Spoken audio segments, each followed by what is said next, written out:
Express, an international courier service. భారతదేశ సామాజిక, ఆర్థిక, రాజకీయ, సాంస్కృతిక రంగాల్లో కీలక పాత్ర పోషిస్తున్న ప్రవాస భారతీయులకు ఓటు హక్కు సాధించడం వెనుక ఎంతో మంది కృషి ఉంది. వాళ్లలో చెప్పుకోదగ్గ వారంటే హైదరాబాదుకు చెందిన నాగేందర్ చిందం. ఆయన ఎన్ఆర్ఐలకు ఓటు హక్కు సాధించడంలో కీలక పాత్ర పోషించారు. లండన్లో స్థిరపడ్డ ఆయన సుప్రీంకోర్టు తలుపు తట్టి కేంద్రాన్ని కదిలించి 2.5 కోట్ల మంది ఎన్ఆర్ఐలకు ఓటు హక్కు కల్పించడంలో సఫలీకృతులయ్యారు.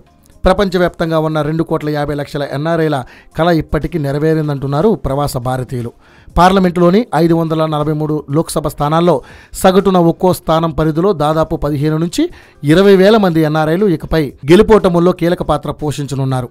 సరైన సంస్కరణలు అమలు చేసి ప్రజలందరికీ మౌలిక సౌకర్యాలు కల్పించే ప్రతినిధులనే ఎన్నుకోవాలనేది ఎన్ఆర్ఐలకు ఓటు హక్కు కల్పన ఉద్దేశం అన్నారు నాగేందర్ చిందం. ఇందుకోసం ఎన్ఆర్ఐలు అనేక సభలు, సమావేశాలు, చర్చల్లో పాల్గొని ప్రవాసీ భారత్ సంస్థను స్థాపించి ధర్నాలు, నిరసనలు చేసి 2012లో సుప్రీంకోర్టులో పిటిషన్ వేశారు. అప్పటికే ఇలాంటి పిటిషన్లు చాలా మంది వేసినా సుప్రీంకోర్టు అనుమతించలేదు.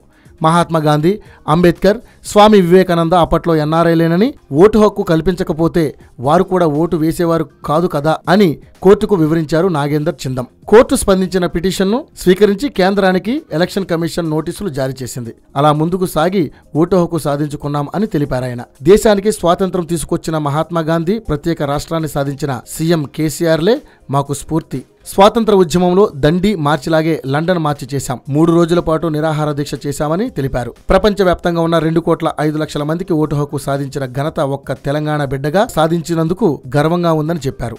ఇది ఒక హైదరాబాదుకు దక్కిన గొప్ప గౌరవంగా భావిస్తున్నామన్నారు.